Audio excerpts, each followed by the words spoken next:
question. And then I was like, yeah, and it was really awkward because I didn't know who he was. And then we all became best friends after that because her and him, they had Google Meet classes together, and so they would like be playing Roblox on their Google Meet or be on FaceTime while they're on the Google Meet. So then we all just became best friends, and now we are still best friends. Anyways, long tangent. I was hanging out with the male best friend. His nickname will be Flower. So I was hanging out with Flower, and we were playing tennis because so me and Flower go to the same school. Me and Banana. Banana is the girl from 3rd grade, so Banana goes to the rival school. Me and Flower go to our school, and we play tennis together. So we were playing tennis, and Banana had something to do that morning, so me and Flower were playing tennis, and then I took him home. And then Banana was like, okay, can you come pick me up because I need to go back to my house, but I'm at Target right now. So I was like, okay. So I picked up Banana and I took her home, but she had to grab her stuff. And then because me and us three had plans to hang out that day, so I picked up Banana, and then we went to a store after I took her to our house. And then Flower came, and we all hung out that day, and it was super fun. We have a tradition every single year to do like a little secret Santa thing. Not a secret Santa, we just give each other gifts. And it was really funny because I remember one time me and Banana were hanging out, and she was like buying stuff, and I was like, when I was in the store with her, I was like, oh my gosh, this is so cute. I don't know if any of you guys do that either, but you'll pick something up and be like, oh my gosh, this is so cute, and then put it back because you don't have any money for it. Be like, oh my gosh, this would be so useful because my hair is fried, something like that, and then put it back. And she saw me do it, and then she would be like, oh my gosh, so cute, I want this. And during that time, I literally thought she was buying it for herself. She got me these really cute Snoopy slippers,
reaching over me and trying to put it on, and I was also trying to put it on, and Banana was also trying to put it on all at the same time. sorry. It wasn't even that funny, but to us it was funny because it was too small. So, okay, sorry. It was too small, so if anyone looked over at us, they would just see like three little teenagers trying to put on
Thanksgiving, before the Thanksgiving that just happened, I was reading Good Girls Guide to Murder, and I specifically remember it because, no, not even Thanksgiving, it was the winter break.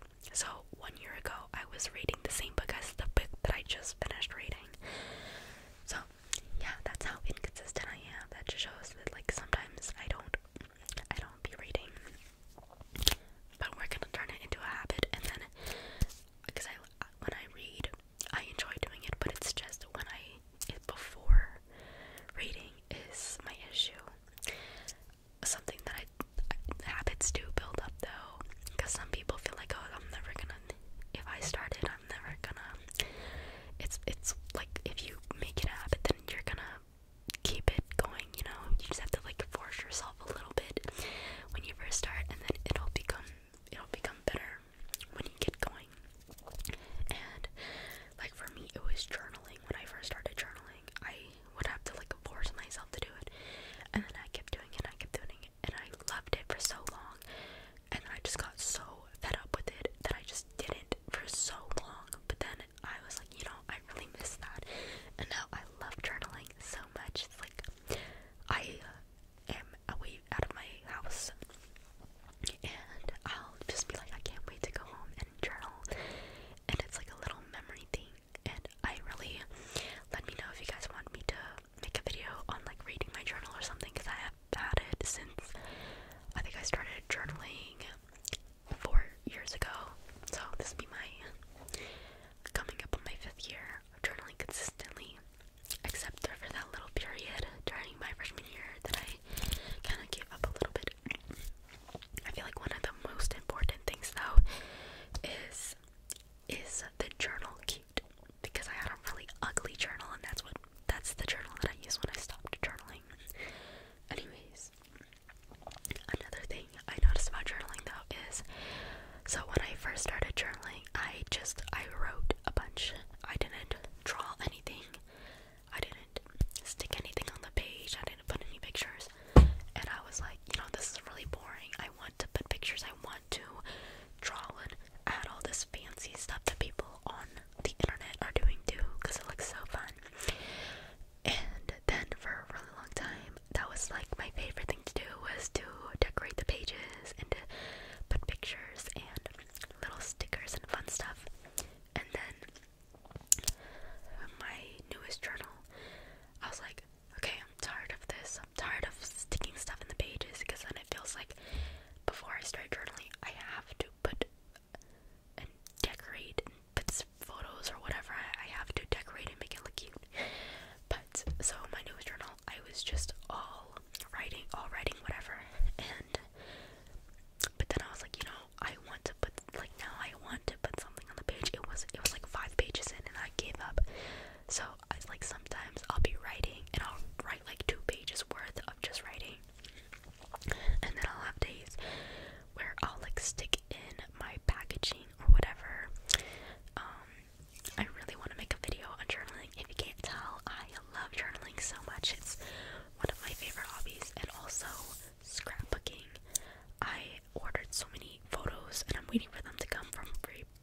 much. But if I'm bored, I will go on TikTok and go like on the search bar and search like reading journal or something, and I will just watch those videos or listen to those videos of them reading their journal from middle school.